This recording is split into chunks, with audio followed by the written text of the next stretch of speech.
Hello, hello, hello. Welcome to Guiding Lights. I am Alexis Nelson, and you are joining us today on our Guiding Lights special. We are so glad that you have tuned in today. Those who are not familiar with what we do, we make sure that we bring awareness to everyone about the exceptional community. We are so excited because we have a very special guest on. But before we get started, I want to make sure that you like and share. We create awareness for not only exceptional communities, but all communities. And we want to make sure that this word gets out to everyone. Those who have been following Guiding Lights know that we bring people from different backgrounds to share their journeys because there are strength. There's strength in journeys, there's strength in stories, and we want to make sure that everyone's journey is heard because someone out there is listening, and this is going to encourage and uplift someone. So make sure you take notes today. Please make sure you do. And don't forget to like and share. We also want to tell you about our upcoming walk, which will be May 18th at Hidden Lake at 7 a.m. It is our Don't Stare, Just Care Exceptional Ability Walk.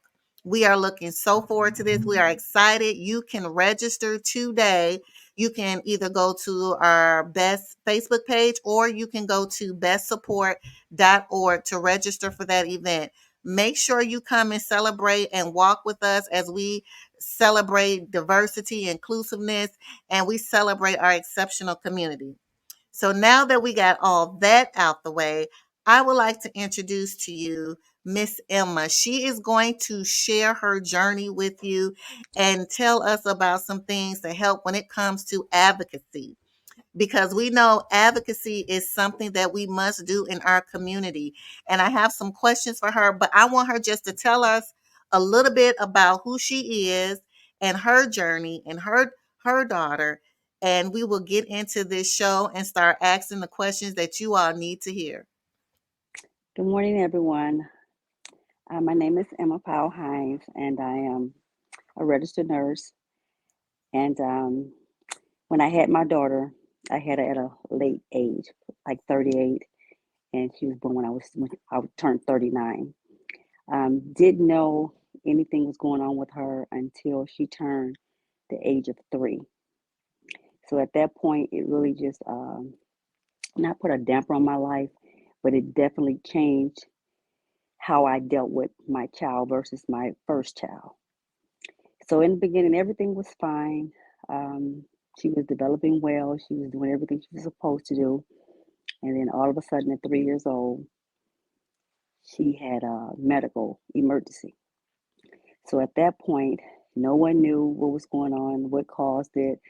I did like thousands of dollars out of my own pocket for genetic testing and just trying to find out what caused my daughter to develop the illness that she has. So as things progressed, um, it really got really bad because she wasn't learning like she was. She wasn't speaking like she was supposed to be. And then all of a sudden, she had a burst of behaviors. And when those behaviors started, that's when it changed the dynamics of how I had to, support her and to support myself because it was new to me. So countless days and months and years of going back and forth to the doctor, trying to find out what's going on with her. I finally just said, God's will. I was trying to do it scientifically, trying to do it my way. And then I just had to just let it go. And then once I was able to give it to Him, my daughter has been winning ever since. Even though I had to use outsources, which gave me a better insight about the IEP. Because, I used to get them, read them over. It's like, okay, sign them. But then I started talking to individuals. I started, researching and having going to these meetings in depth, like not just letting them send the IEP home and reading over, like, okay, that's about what she does. But I seen some progression in myself. So, but it didn't reflect on the IEP. So when I started using this one source, it was called InSource, I believe that. I think that's still the same, the name of it. it changed my whole insight about the IEP. I would get it and sign it. Now I would get it. You have 10 days to say you agree or do not agree, which I didn't know that in the beginning.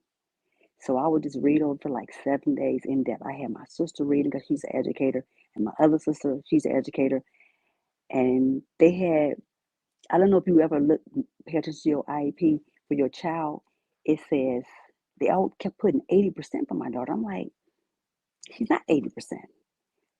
But I kept going back and forth fighting with them about the 80%. So I was like, no, if you saying she's counting 1 to 20 and she's supposed to be counting 1 to 50, that's not 80% to me. So I had to like, I mean, pretty much like constantly go back and forth with the IEP because every time they give it to me, I give it back like, no, I disagree. This is the reason why. So finally, they was like, I guess just give in to this parent. So I had to bring her IEP down to 66.6. So then that way I was able to see her growth. Because you have it at 80%, you don't really see the growth of your child. And I don't know if that really makes sense to individuals that when they look at the IEP, but the next time you look at it, pay attention to that percentage because that's where your child is actually supposed to be or working toward. But if they're not working toward that, it's hard to see. You see it, but they don't see it, because say they have to take her knowledge from home and in school. Because when they were saying that she wasn't doing certain things, I was like, but she does it every day at home. Why is she not doing it at school? So that's when I really like said start getting involved in her IEP. And like I said, my daughter is definitely winning. Even though I had a lot of concerns to where I had to address them through the chain of command, and it got it done. Because if it's not, I think I would see my daughter being suppressed with her environment, her knowledge, her awareness, if I hadn't stepped in as a parent. So, That's wonderful because that was my next question. Like some of the challenges that many of the parents face when it comes to advocating for their exceptional child, because many parents don't know, and you brought up a source called InSource. There are many people out there that do not even utilize that because they don't know. And it's not something that the schools say, hey, we have this, right. InSource, and if you need, No. that's not always, I guess that's not their focus, let me say that. But that's not something that's spoken about in the schools. And many times parents do. I remember when I first got the IEP, it was like overwhelming because I was just like, so at that time I was like, so you saying she can't do nothing? Like absolutely nothing, like zilch, or is that what you say? And it was discouraging, just to be honest. It was like, because I know that she can do something, because I Right. know what she's doing here at home. And so I didn't go through that IEP like you were saying, which now, you know, I look at things completely different because I had to go up there and like, no, don't agree. Oh no, they're not. No, no, don't agree. And so I'm glad you said that because many times we get those IEPs and we just sign them because it's too much. You're like, I'm not about to go through all this. I'm not trying to read this. And you just put all your trust in what they say. And you are saying, no, no, no.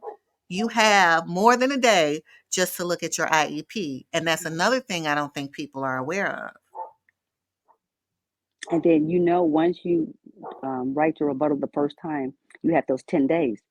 And you give it back to them on the seventh day, they have 10 days to respond back to you.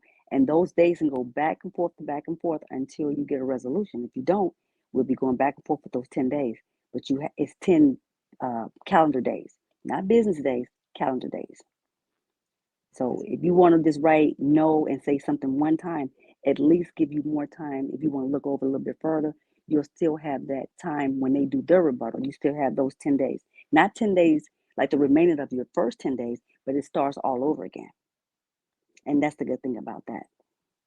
That's really good to know out there. If you are listening, please make sure you're taking notes because this is something that is going to help you and your child. And you also said something else. You said that you went to other people to also read it that you trusted to go through it. So you just didn't do it. You involved, it was like a collaborative effort. And I know sometimes in our communities, we are very private. We don't want anybody, just and protective. And it's not because we, trying to, shield everybody out all the time. It's just that sometimes in this journey, you deal with different adversities and barriers where you always have to fight. You always have to, and Right. I'm not saying physically fight, but you have to Right. really advocate for your child. So yeah, I'm very careful of who, I'm talking to or who I let in, into my world when it comes to my child. So it's good to see though that you have people, your tribe that you can go to that can kind of go over those things too, that had the skill set.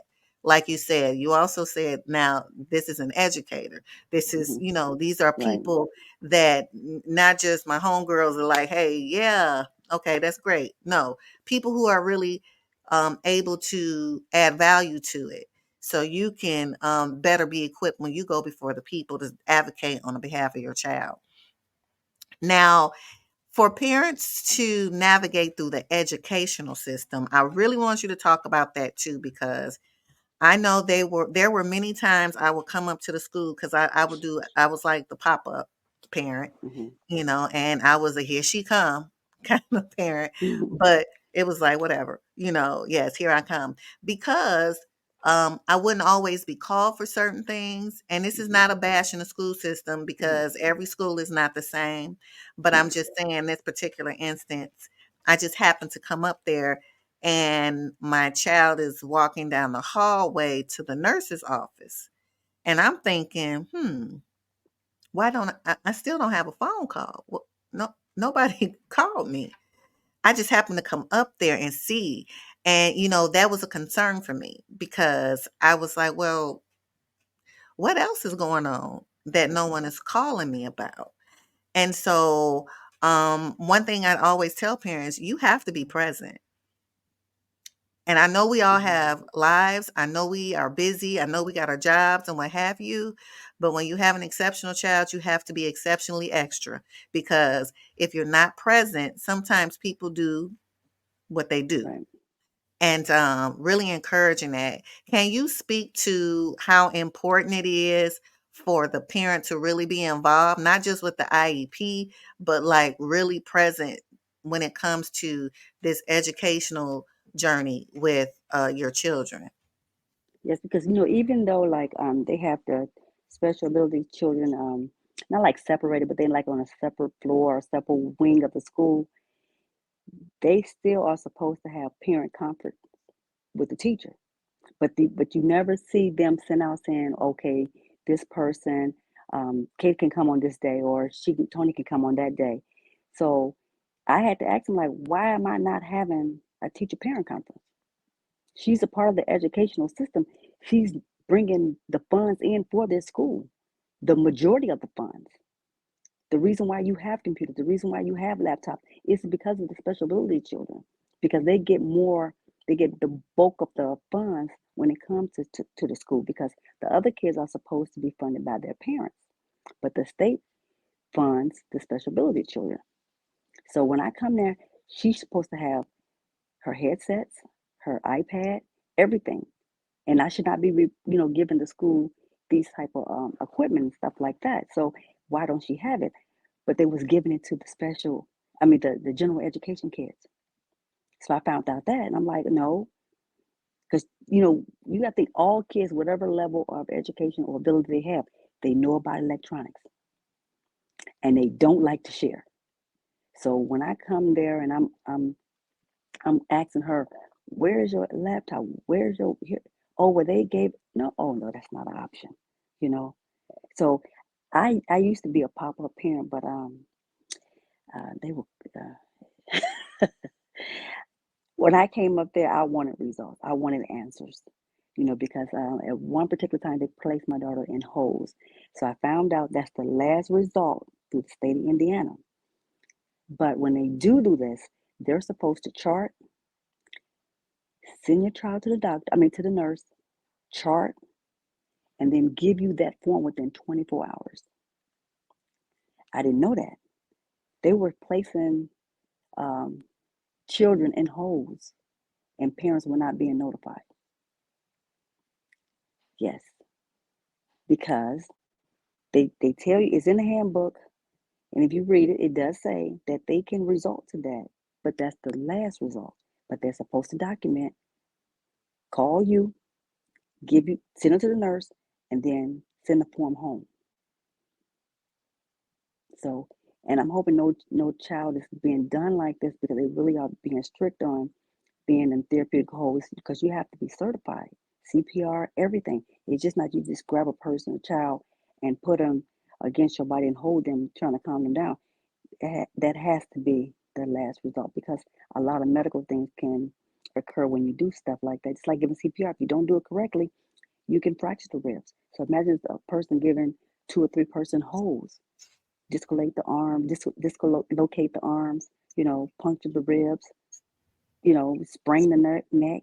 It's all those medical things that can happen when you give a person, put a child in a hole. Mhm. Wow, and that's serious. That's really serious. One thing that I said, you know what, it would be so nice. I know that some of the classes are mixed with different abilities, and there are some degrees, some may be need more care than others. Right. Um, but in that, the support that's given to the teachers and the teachers' aides, are we continuing to train? Are we because the turnover rate in the classroom for our exceptional ability kids is very high. They don't stay long. Some of the teachers they leave. I and it could be overwhelming. So especially if you have a new teacher that just graduated, Right. that's not familiar with that. So supporting in ways where we are also educating the providers that's caring for the kids and that notification, I bet you a lot of people don't know that. Mm-hmm. You're supposed to Right. document within 24 hours. Yes. And please call me. Please, please and thank you. Right. And it's even harder for nonverbal children because they think that Exactly. they can't say it, but they do still communicate. Exactly. So how did you empower your daughter?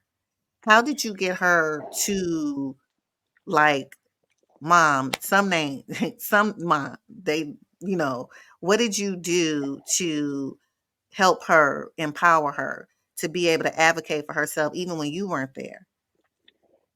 The majority of the time, I did a lot of pop ups, like I said.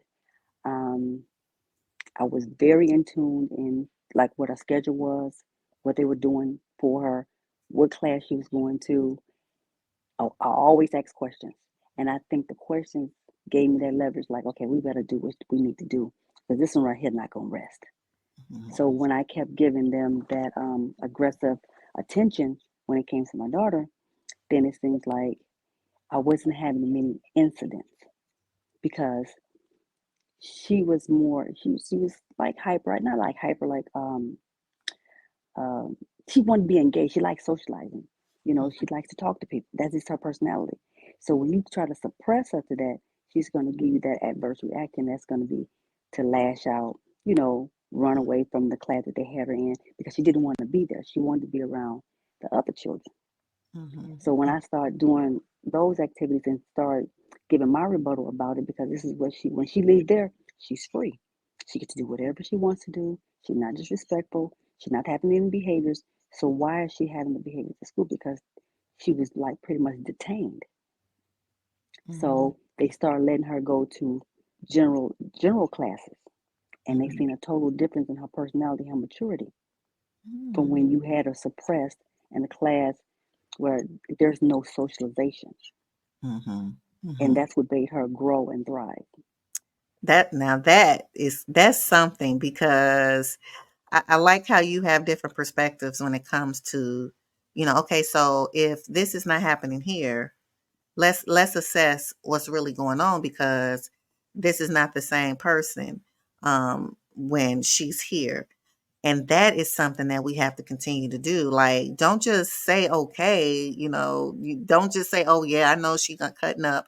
No, really assess what's going on. Because, and I hope, again, you all are out here picking up what she putting down because this is something, things like this make a huge difference. A huge difference. I know when my daughter was in school, your daughter would meet my daughter before she got on that bus, and she would come down and give her a hug, and they would be trying to stop her. They would try See, to. that's They that's would try to that's stop her, and crazy. she did not. She Right, was like, "I'm gonna get her a hug." This was what she right, did. When she saw this, what right, she did. And after she did that, then she went right back on and did what she needed to right. do. And I But you didn't see, say when nothing. you try, right, but then when you try to stop that, that's a human behavior, not in a bad way, and then it causes chaos. Just let it Right. happen, and then move on about your day. Right. And she was it wasn't like she was being this is what she did. When she saw Right, her, she would get and Z would be there, they her, and then she would go and get back doing what right, she was doing. And I never said anything because I didn't see anything wrong with it. But they, right. I guess when you're not educated about the child and you know, their way of socializing and communicating, then you don't have the proper way of handling things. And that's one thing we can't have in the community is being Mhm. mishandled because Yes. it's too many kids that are being mishandled. And I'm not always saying physically, it could be educationally, Mhm. emotionally, all of that. It's just we have to educate people more. And it seems to me that that's what you was doing. So rather they, didn't want to see you coming, and that was Right. good. And another thing that I want to pull out from what you said is you said, I ask questions. Now that is powerful. You ask questions. You're not just like, okay. Like, and Right. sometimes we don't do that. We believe we want to trust the people that are caring for our children and adults when they're not in our present.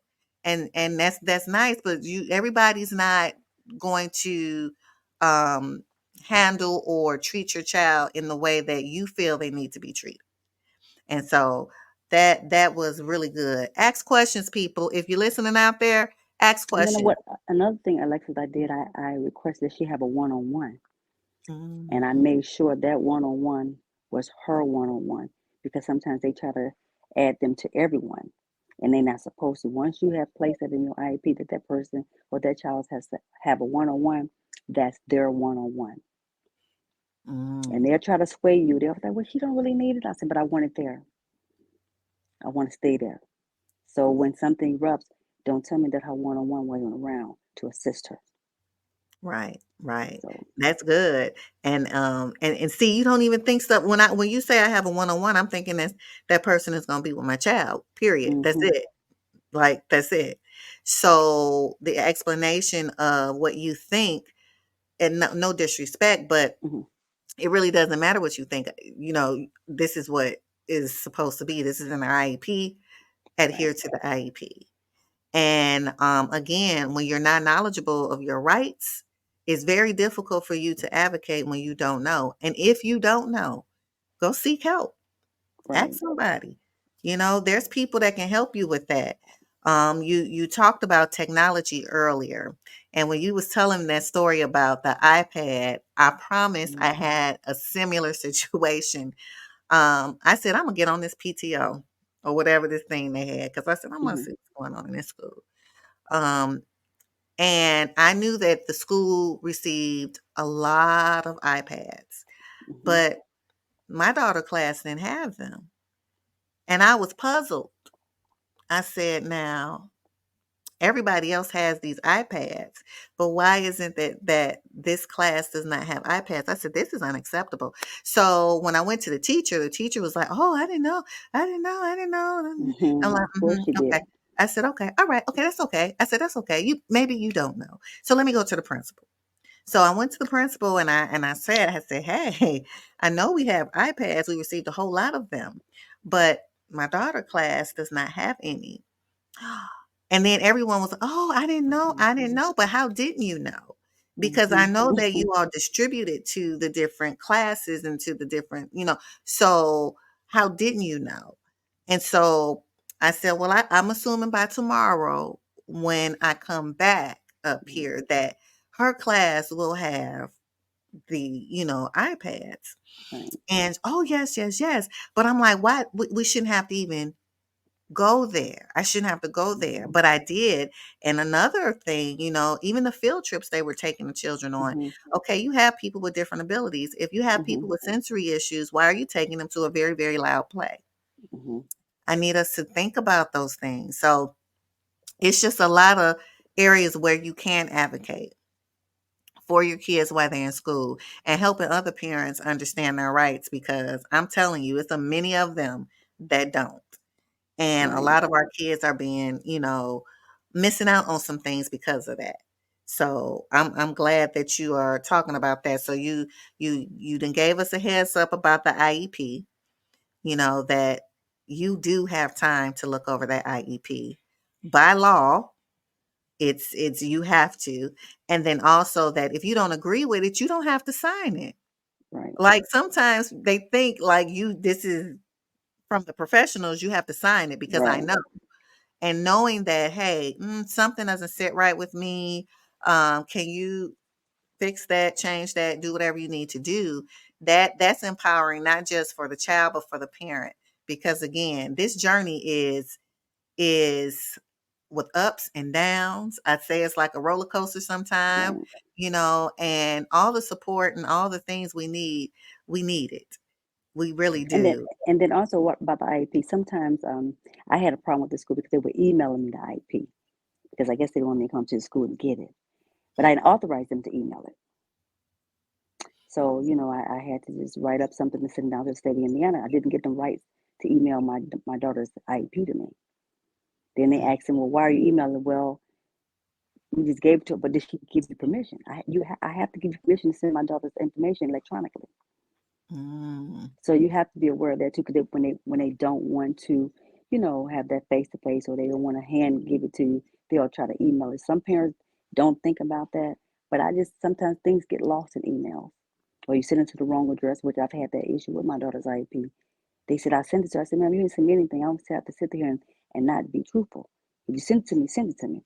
So they mm, printed out the face sheet where they sent it to. It's not my email. You missed oh, the letter in my email. So mm. my daughter's IEP went somewhere else, so they had to get wrote up for that because I didn't authorize them to email it, and then they emailed it to someone else. Wow. And see, again, no one thinks of that. They're like, oh, they're just trying to email it. Mhm. So for Mm. convenience, you don't think of that. Yeah, they have to be on Um, file. mhm. And that's good to know. I know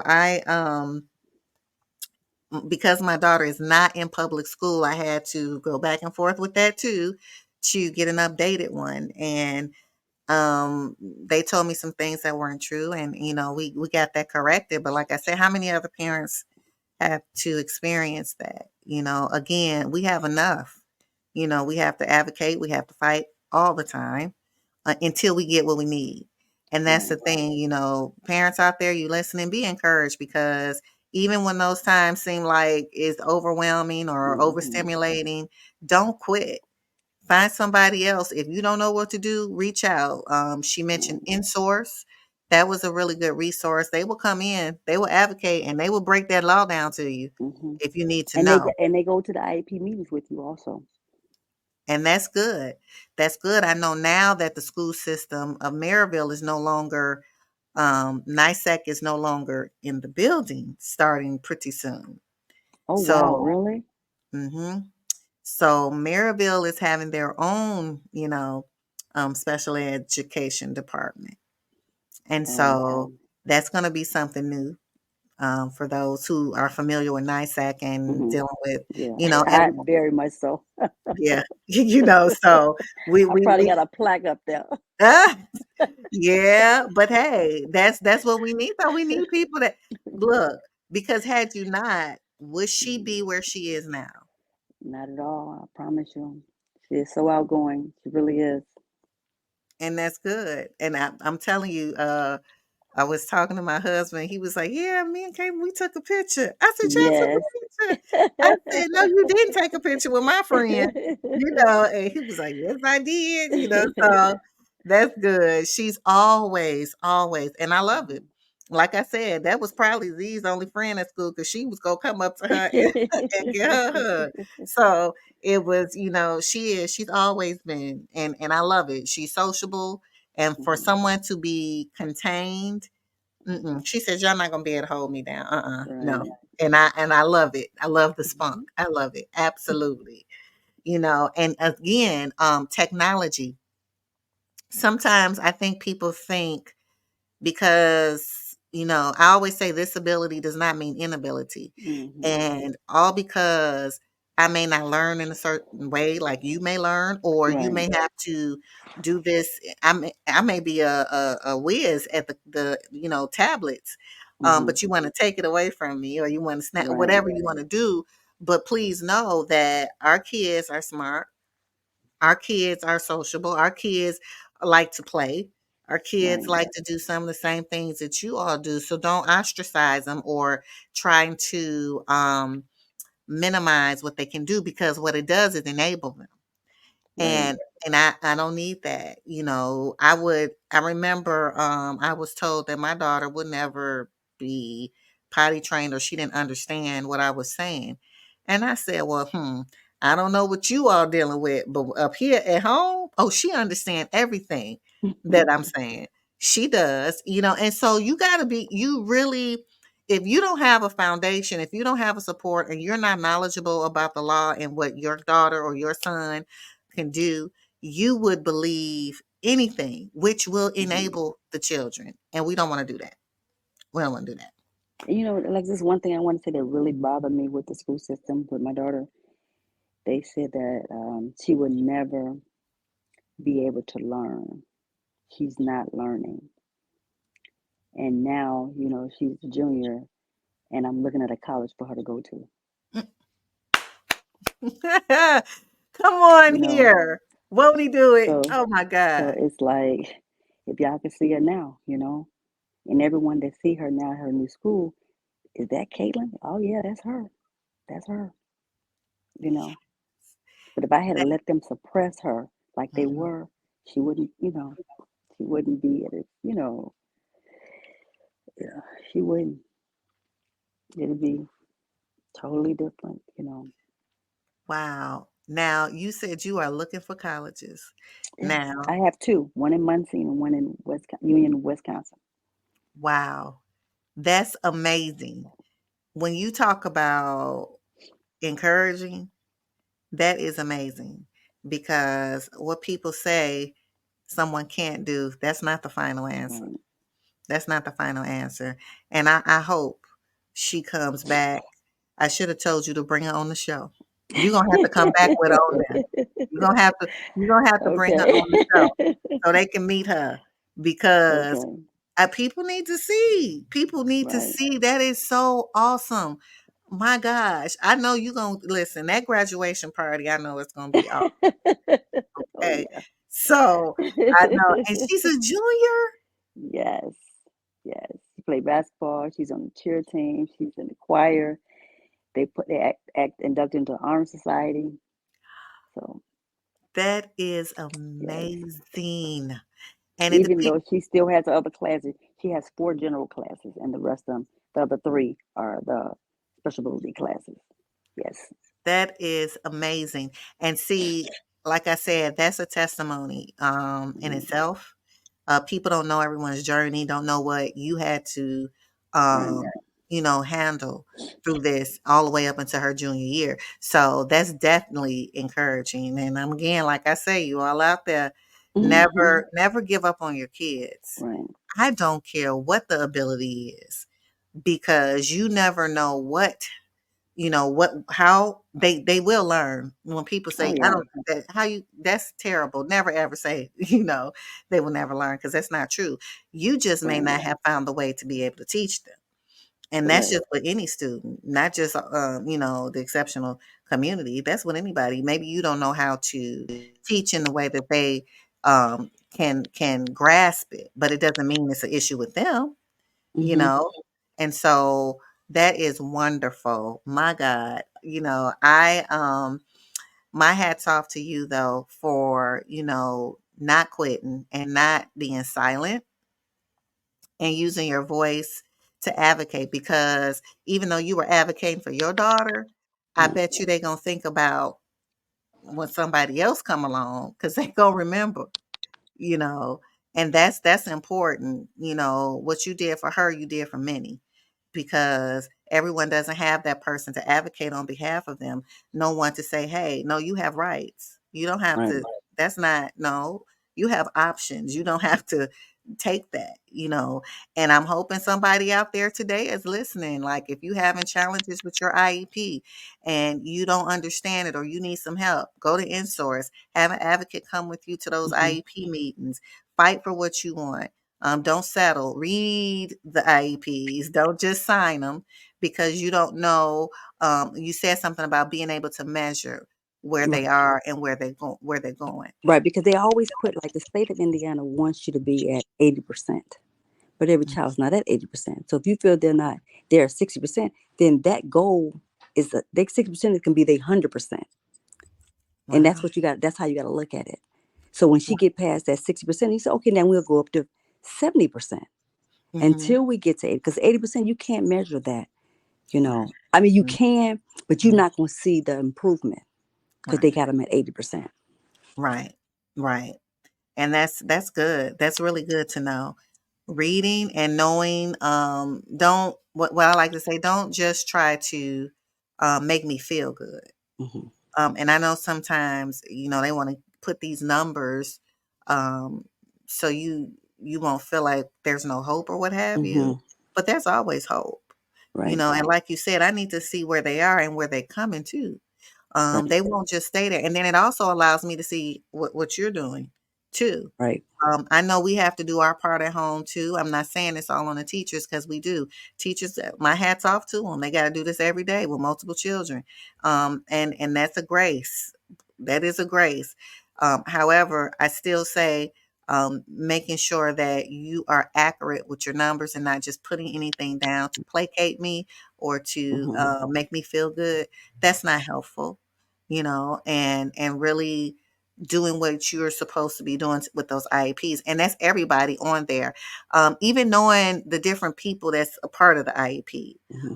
I remember I had one of the speech therapists has stated, well, because I was like, what is this? 5 minutes for speech?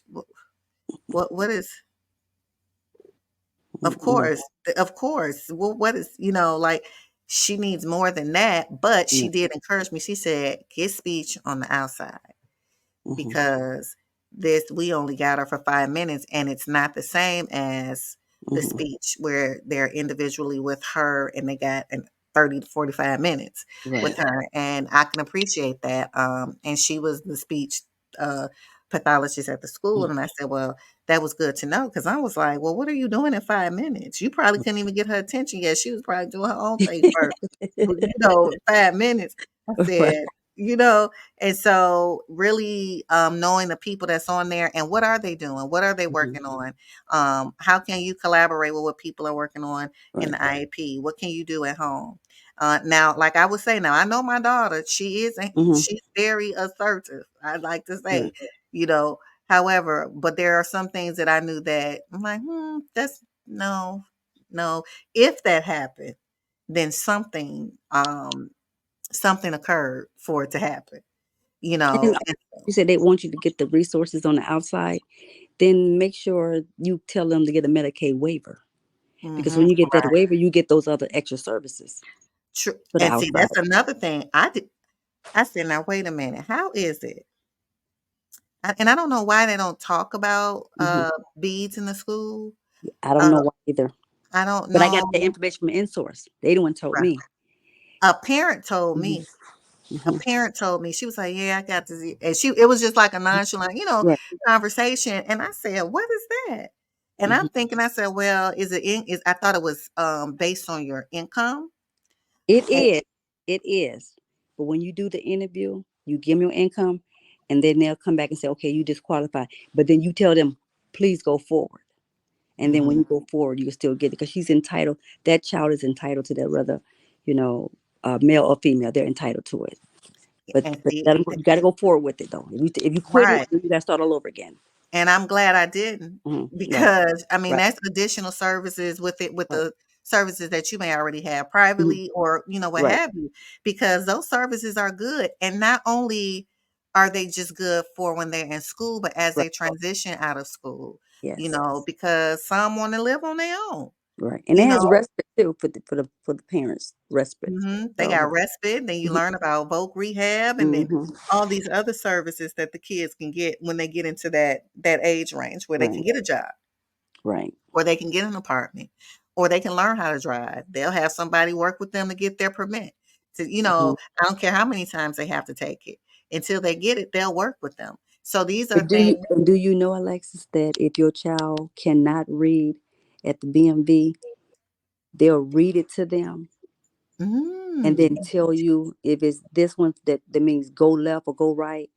And then you constantly teach them how to remember the questions and remember the action, and you can get your license. wow. No, I did not know Yeah. that. Yes. Wow. That is Yes. interesting. Yes. Wow. And then with that and an additional voc rehab, you can't go wrong there. That's a win-win. I didn't know all the things that vocational rehab offered because my daughter was not at that point yet. So I really did not, until I started doing a little more research. I was like, oh, hmm, It's a lot okay. of things. It really is a lot. They do. And again, they need to be in the system. They need to be in the school systems. But Have a see, whole think about that, Lexi. If they put it in the school system, what we need them for? If we mm, get on the outside. So of course they'll give you just enough to balance both of them, but they give you all the resources from the outside. Then I don't need the school anymore. All I mm, need for her to go there, and then you can do this, but I'm gonna use the outside to actually give her that foundation because you're not giving it to her to what I'm getting in the public. mm. They don't tell us anything. I mean, they didn't tell me anything. I don't know. Maybe it's different now, but Well, it was and I'm like pulling teeth.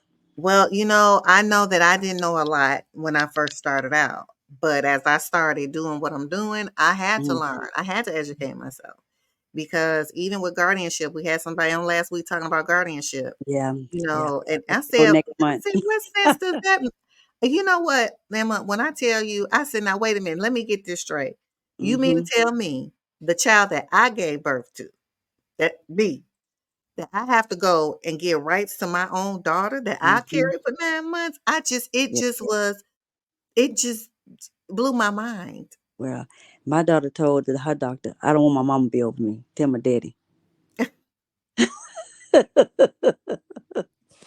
But I have to do it though. I have because she'll be 18 in September.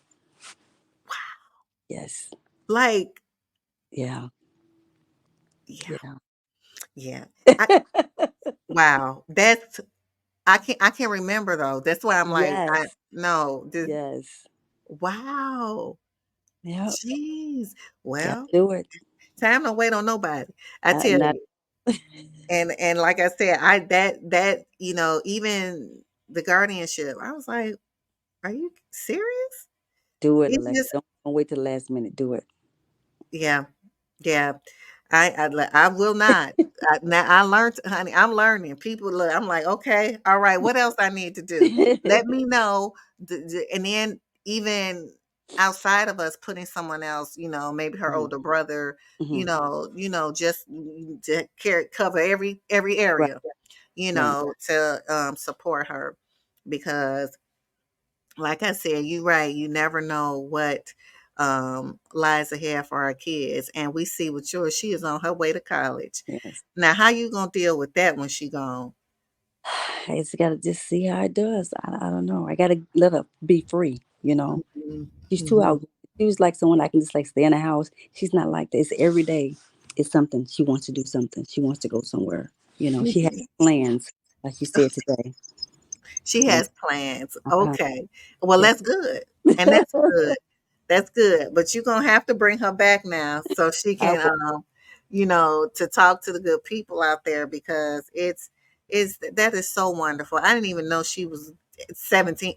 Yes. I'm thinking, I don't know why, because Zia be 15. So I said 17, you about to be 18? Yes. Girl, wow, that is amazing. But that was a good story. And like I said, you all, I hope you heard everything today because um, if you didn't get anything, advocate. Hmm. What she said, advocate. Because she advocated, look where her daughter is now. You know, look where she is now. She's on her way trying to prepare for college. Now she got to do the FAFSA. Okay. Now she got to fill out the FAFSA and do all this stuff. Got to Right, get stuff for the dorm. right, Like this is good. And like I said, without advocacy, without knowing your rights, without pushing the limit, like, okay, yeah, but there's more for her, and she's going to have everything that she's supposed to. And that is what I call advocacy on steroids. Yes, indeed.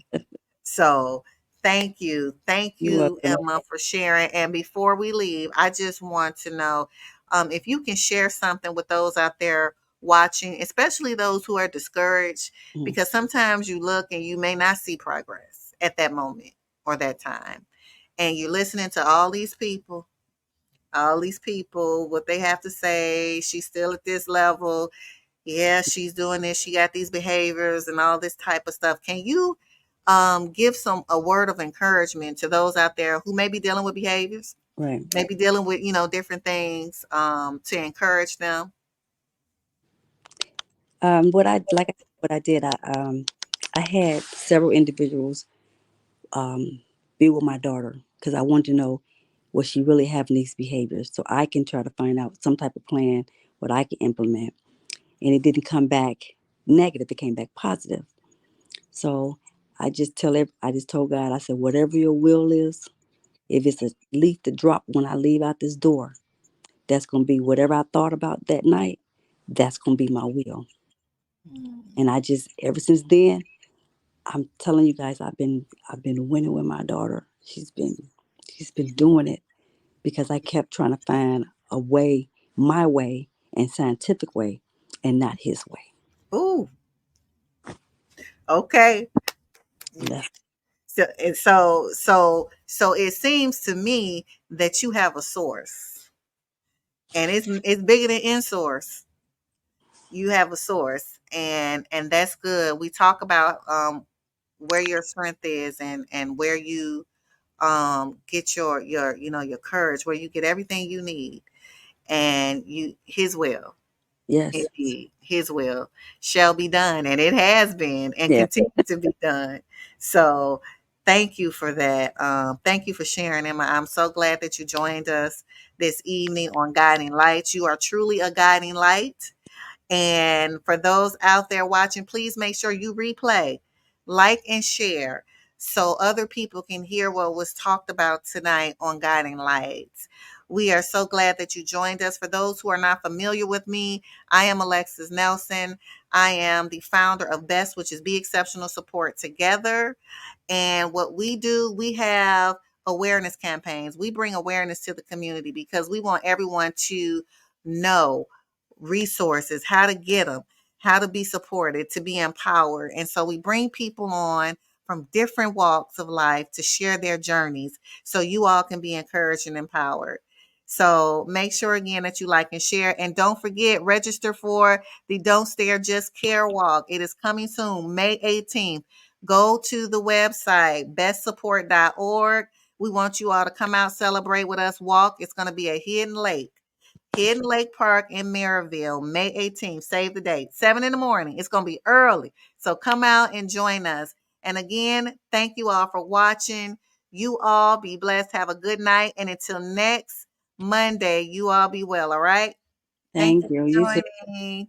Thank Bye. you.